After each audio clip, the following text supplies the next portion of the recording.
Hello everyone, welcome to the garage at Muscle Car Avenue in suburbia, USA. Today we're looking at a Lincoln Mark VIII, what I consider to be the last intermediate American-made muscle car of the 20th century. Now I'm sure someone's going to say, what about the Grand National? Well, that was a good car, but that was the 80s.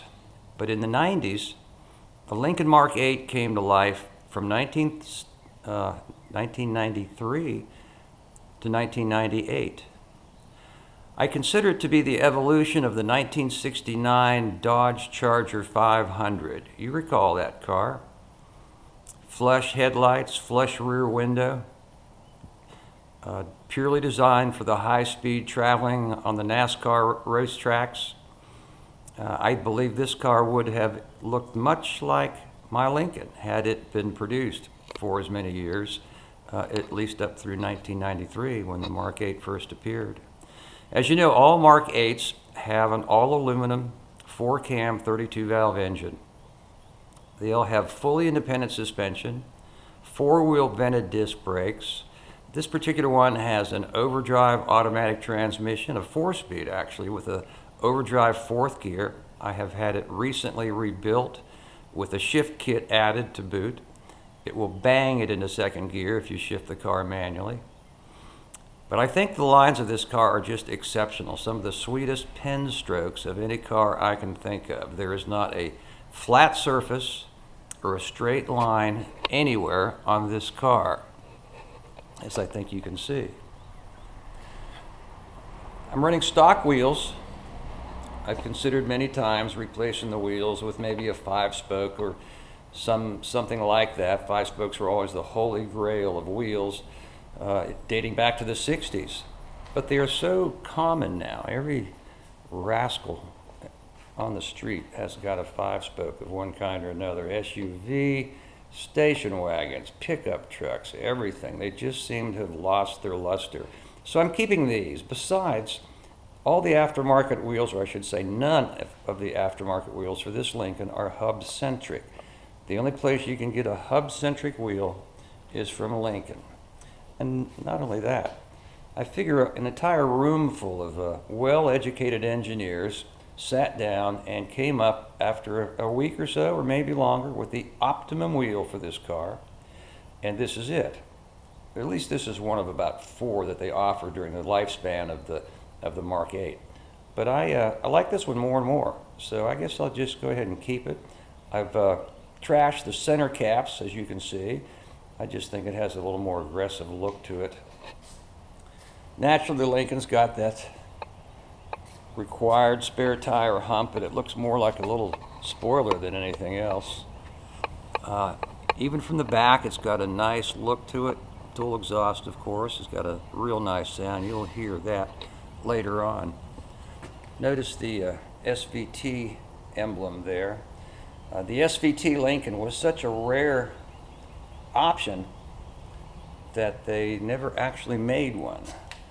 But I believe if they had, it would look a lot like this. Now notice this too. Bonneville National Speed Week. I'll tell you about that in a minute here and how this car is connected to that. But notice this. This is a poster I've had for decades. Look at that car on top. That's the initial sketch, one of the early design sketches of what the Mark VIII would ultimately look like. It looks quite a bit like what's sitting here in my garage. Pretty neat, huh? So anyways, this is my Lincoln. I love the contours, I love the lines. I love the flat headlights or the narrow headlights. They are not the most efficient headlights in the world, although I do have hella bulbs in them, and that certainly helps. But it just has such a great profile, I think, up front. Look at that. Nice, huh? So let me show you the insides while we're at it. It is almost perfect in there. A little bit of wear on the driver's seat, but everywhere else you look, it's perfect everywhere. Very comfortable. Notice the wraparound dashboard has kind of an aviation flair to it, I suppose, but it just kind of wraps around you once you're inside. It just seems like the perfect arrangement.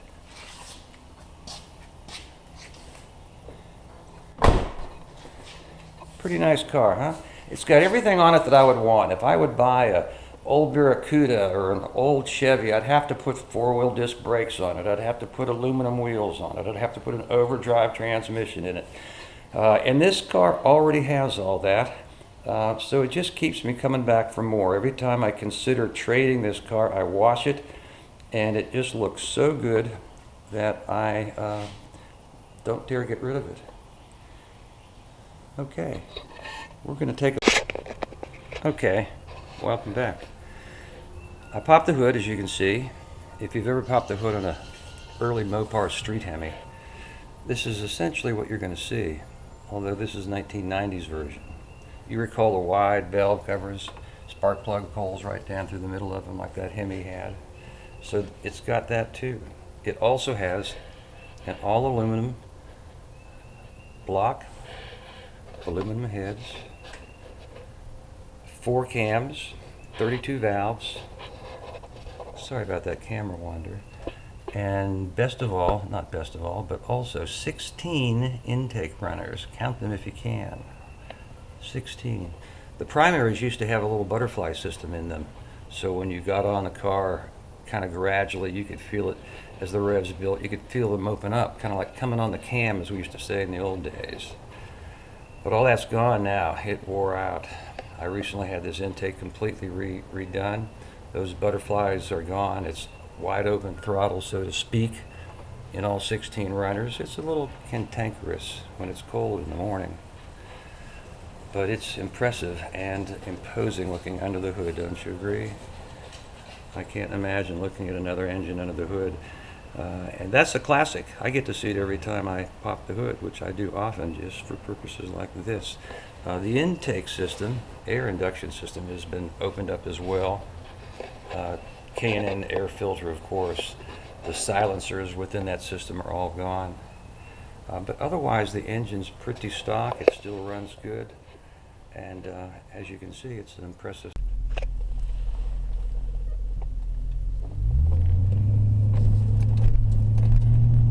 Okay, we're taking the Lincoln to the streets. I'm going to go for a little ride around some of my favorite back roads. The reason I refer to this car as a muscle car, aside from the fact it's got a pretty exotic engine and great looks, is the dimensions of the car. They're very similar to the intermediate muscle cars that we had back in the 60s. We called them supercars back then. I don't think the word muscle car or the phrase muscle car came about until sometime in the 80s. But this car has a wheelbase that's actually 2 inches shorter than a classic 64 GTO. Almost the identical wheelbase of a modern day Camaro. It sits lower than a brand new Mustang. And it's probably 400 pounds lighter than a new Charger or Challenger. So it fits right in to the criteria of the classic supercar from back in the 60s. I mentioned the decal on the back of the window here that I've got that says Bonneville. And the reason I have that is because a Lincoln engineer took the literal twin to this car, same color. All Mark 8s have exactly the same engine, as you know. But he took the twin to this car to Bonneville and ran quite good with it. He had the side view mirrors taken off. He had the stock engine blueprinted. And he had the computer that governs the top speed defeated, I guess you might say. And the car ran over 180 miles an hour. Otherwise stock condition. That's not too shabby for a street car. We're going to go for a little cruise on some of my favorite roads here that kind of thread their way through the major traffic sections here in Metropolis, USA. This is a major car town, certainly in the top 5 of all.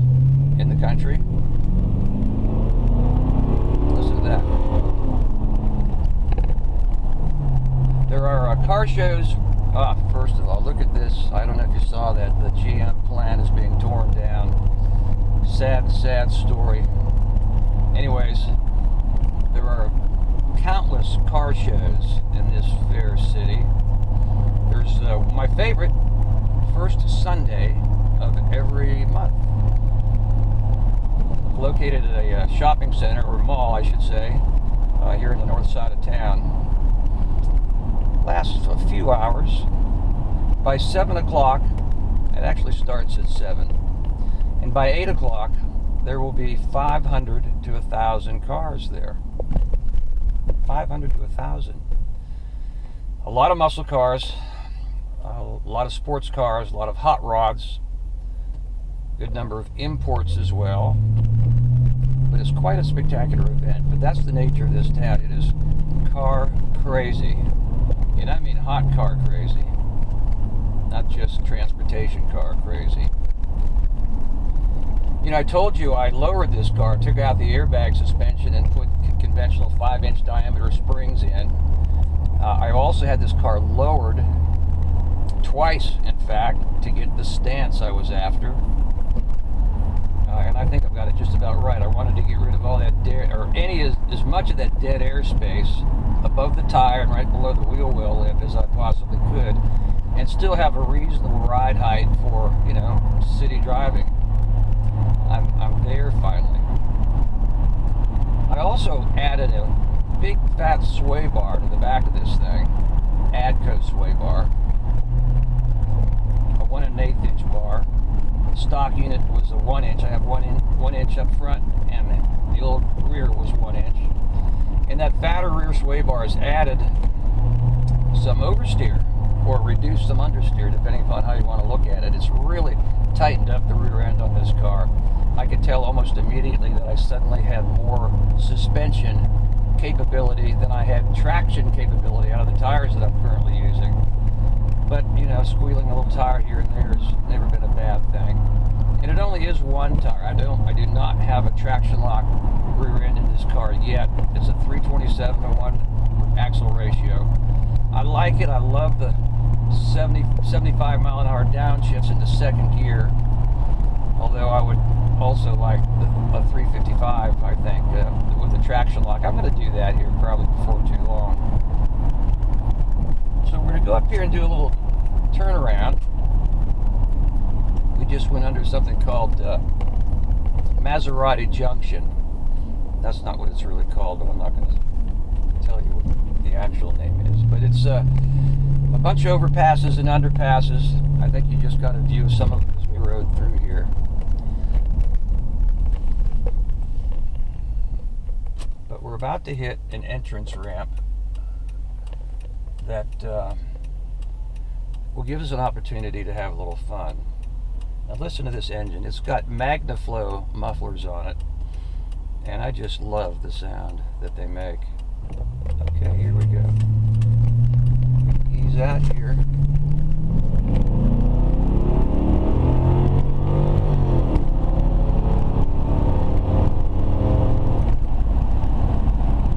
How's that for fun? All right, that's one leg of our little free zone area here. Look at the traffic ahead of us. We were missing all of it.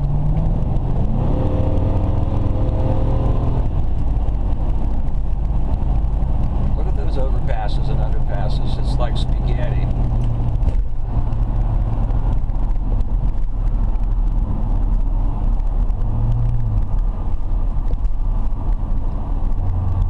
We're doing this about 10:30, almost 10:30 in the morning, so rush hour traffic is still going on. Rush hour lasts, maybe 4 hours in the morning and 6 hours in the evening. It's pretty congested in this town, but there's always enough room for a little bit of this.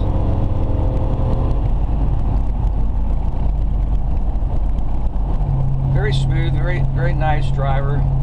It drives like a Mustang if you wanted to, or rides like a Lincoln if you choose to do that. Best of both worlds. You know, I've often considered trading the car, but sometimes I want an older car, sometimes I want a newer car. We're so fickle. So I've got one right in the middle.